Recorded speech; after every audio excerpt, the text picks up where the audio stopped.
নমস্কার বন্ধুরা, হ্যাপি লাইফের একটি ব্লগে আপনাদের সকলকে স্বাগত। সবাই কেমন আছেন? আশা তো রাখছি সকলেই ভালো আছেন। অন্যান্য দিনের মতন আজকেও চলে এলাম নতুন একটা ব্লগ নিয়ে।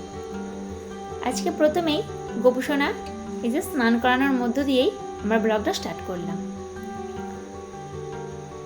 সকাল সকাল ঠাকুর পুজোটা করে নিলে মনে বেশ একটা পজিটিভ এনার্জি থাকে, আর মনটাও বেশ খুশ হয়ে থাকে, আর সারাটা দিনের কাজকর্মগুলো বেশ একটার পর একটা ঠিক মন থেকে করতে ইচ্ছা করে। তো প্রতিদিন তো ঠিক এইরকম হয় না, তো যেদিন যেমন হয় আর কি। আজকে বাতাসা নেই, আর আজকে ফলের মধ্যে যেমন আঙুরটা আছে, আর ড্রাই ফ্রুটস কালকে এনেছিল, তো সেখান থেকেই এই যে দিয়ে দিলাম। মাঝে মধ্যে করি কি, হয় আমন্ড বাদাম, না হলে কাজু বাদাম, কিশমিশ এই সমস্ত কিছু থাকলে মাঝে মধ্যে দিয়ে থাকি, আর যা কিছু ফল থাকে সেই রকমও কিছু দিয়ে থাকি। আজকে যেমন ফলের মধ্যে সেই রকম কিছু ছিলও না, আঙুর ছিল বলে আজকে আঙুরটাও দিয়ে দিলাম। এখানে একটু চন্দন বেটে নিচ্ছি। এই যে আমার দুটো শিব আছে, একটা শিবলিঙ্গ আছে, সেখানে দিয়ে দেবো। গোপুসোনাকে দিকে চান করিয়ে জামা পরিয়ে দিয়েছি, আর এবারে ওকে সাজিয়ে দিচ্ছি একটু। প্রতিদিনই পায়ের নানান ধরনের তো কাজকর্ম আপনার সাথে শেয়ার করেই থাকি, আর গোপুসোনার ঠিক সেই রকম কোনো রকম কাজকর্ম বা সেবা যত্ন কিছুই শেয়ার করা হয় না। এদিকে মেয়েদের নিয়েই দিন চলে যায়, আর একটা ফোন ধরাটা মুখের কথা না, যখনই একটার পর একটা কাজ করতে থাকি, আর এই ফোনটা ধরতে গেলে কিন্তু অনেকটাই টাইম বেশ নষ্ট হয় আর কি। কিন্তু কিছু করার নেই, যেহেতু এটা একটা আমার পেশার মধ্যেই পড়ে গেছে, তো চেষ্টা তো রাখি সমস্ত কাজকর্মের মধ্য দিয়েও আপনাদের সাথে ঠিক এইরকম একটু একটু করে ভিডিও আমার সারাদিনের শেয়ার করতে।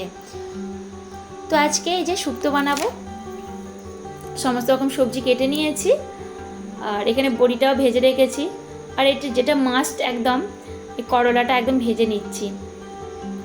করলাটা একটু ভাজা ভাজা মতন হয়ে গেলেই ওকে এটা তুলে নেব, আর খুব ইজিভাবে আমি শুক্তোটা করি, তো সেটাই আজকে আপনার সাথে শেয়ার করব। দেখুন তো এইরকমভাবে আপনারা করেন কি।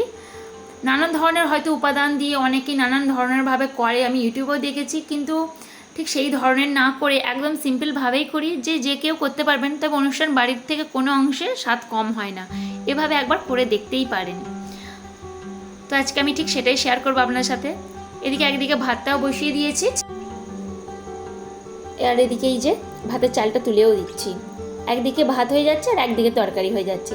আজকে বিশেষ কিছু সেরকম রান্না করব না, শুক্তো করলে একটু তো ঝামেলা থেকেই থাকে, তার উপরে মাঝে মধ্যে হয়তো মেয়েটা কখন উঠছে, আবার তাকে একটু কোলে নিয়ে ঘুরছি, এই সমস্ত কিছু করতে করতে কাটা বাটা। এর মধ্যে আজ একটু ডিম করে নেব, আর এই যে শুক্তো করছি, আর আজকে কিছু করব না।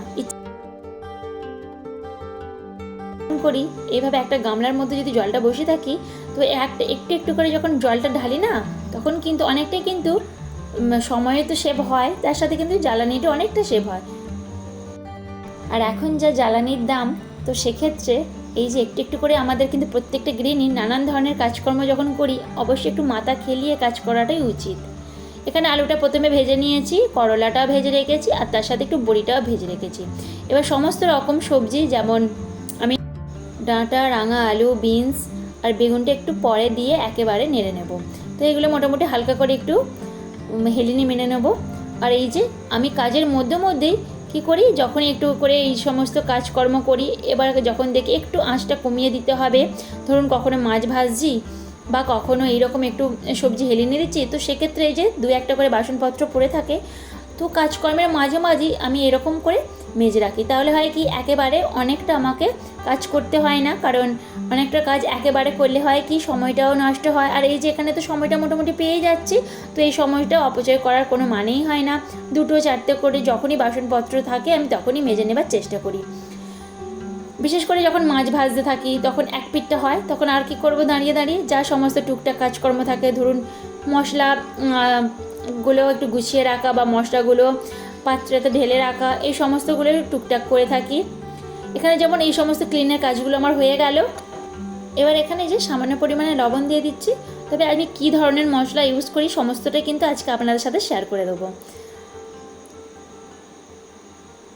ভাতটা দেখুন এইরকমভাবে হালকা হালকা হয়ে যায়, আর তার মধ্যে প্রায় টাইম জলটা দিয়ে থাকি। আর এখানে এই যে সবজিটা, আমি এখানে একটু জল দিয়ে দিলাম। আমি প্রথমে সেদ্ধ করে নিচ্ছি। তো আপনারা হয়তো অনেকেই করেন কি একেবারে মশলা দিয়ে করেন, তো একেবারে মশলা দিয়ে না করে এভাবে কিন্তু সমস্ত রকম সবজি, শুধুমাত্র করলা আর বড়িটা আমি বাদে সমস্ত রকম একটু সেদ্ধ করতে দিয়েছি। তবে 50%-এর মতন যখন সেদ্ধ হয়ে যাবে তারপরে তুলে নেব। এভাবে করে দেখতে পারেন, মন্দ লাগে না কিন্তু। আর হ্যাঁ, বেগুনটাও কিন্তু আমি এখানে তুলে রেখেছিলাম। বেগুনটা যদি এর সাথেই দিয়ে দিই পুরোপুরি কিন্তু গলে যাবে। তো সেক্ষেত্রে বেগুনটা, করলাটা তো যদি আগে দিয়ে দিই, করলাটা দেওয়ার পরে কিন্তু খুব পরিমাণে তেতোও হয়ে যাবে আর কি। তো চলুন এখানে মশলাটা করে ফেলা যাক। এখানে আমি নিয়ে নিয়েছি কালো সর্ষে, তবে আপনারা কিন্তু সাদা সর্ষে ইউজ করতে পারেন। কালো সর্ষেটা নিলে পারে কি হয়, একটু ঝাঁঝ মতন হয়, বেশ ভালোও লাগে ফ্লেভারটা। আর এবার একটু অল্প অল্প করে জল দিয়ে আমি এটা বেটে নেব।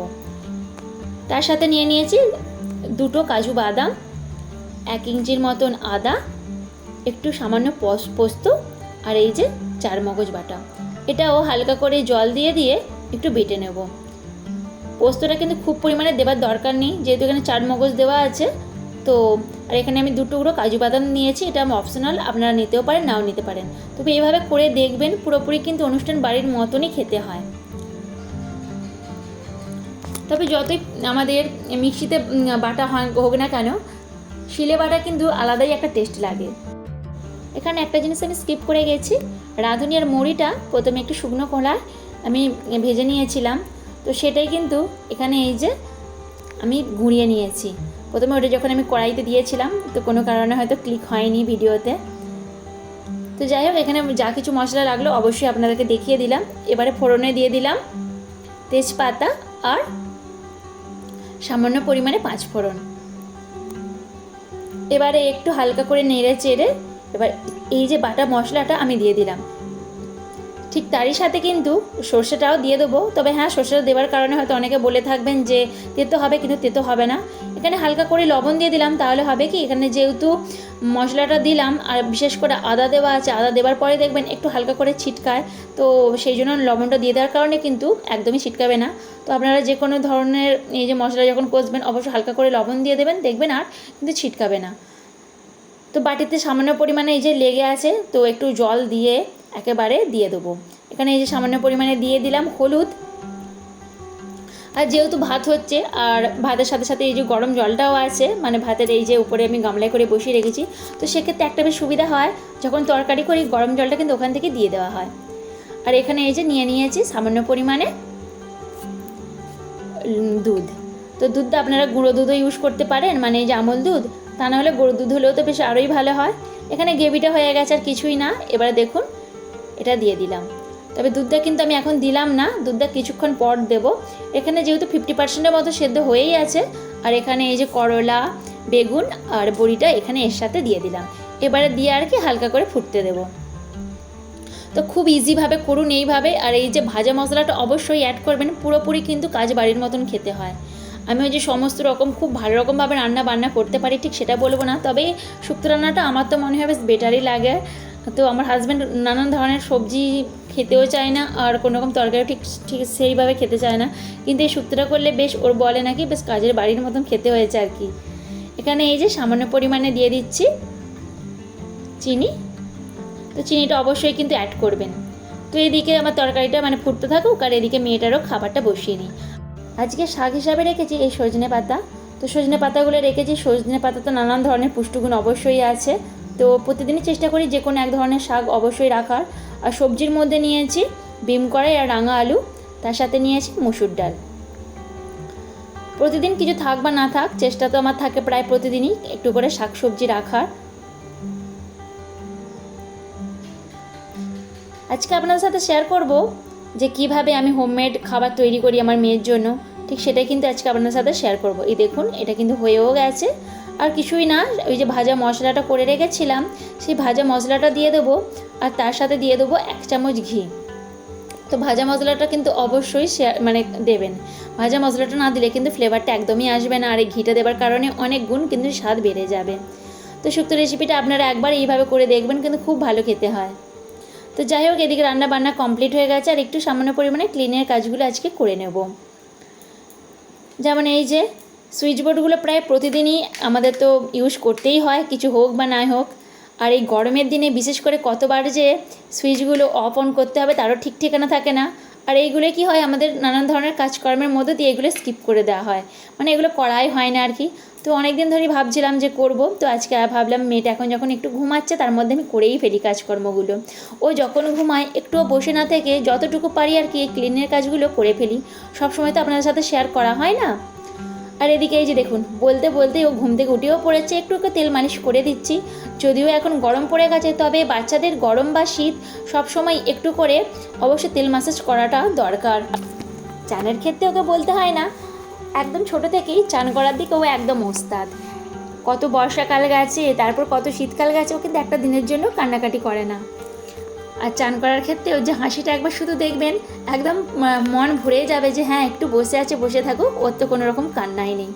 এই যে এবার খাবারটাও খাইয়ে দিই।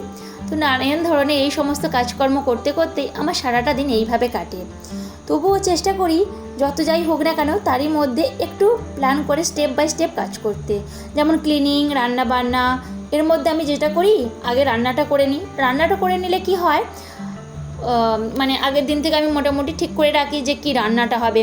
এবার রান্নাটা করা থাকলেই মোটামুটি সমস্ত কাজকর্ম হয়ে যায়। কারণ রান্নাটা এমন একটা জিনিস যেটা বাড়ির প্রত্যেকেরই খাওয়া দাওয়ার প্রয়োজন পড়ে, আর সবার কিন্তু সময়ের খাবারটা প্রয়োজনটা পড়ে। তো সেক্ষেত্রে কি হয়, ও যখন কেউ না কেউ খাবে, তো সবাই যখন টাইম বাই টাইম খেতে পাবে, তো সবার কাজকর্ম কিন্তু ঠিক টাইম বাই টাইম হবে।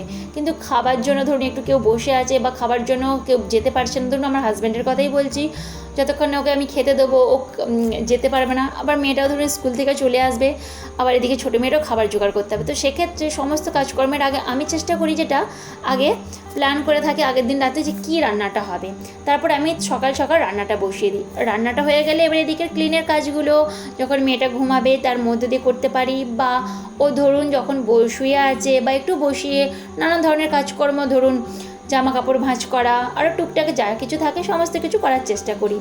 তো প্ল্যান মাফিক কাজ করলে কিন্তু অনেকটাই সুবিধা হয়। আর এখানে দেখুন, এই যে কালকে একটা অর্ডার দিয়েছি, মানে কিছুদিন আগে অর্ডার দিয়েছিলাম এই সিলিকনের চামচটা, আর আজকে এলো। তো ভাবলাম একটু দেখি যে কেমন জিনিসটা এসেছে।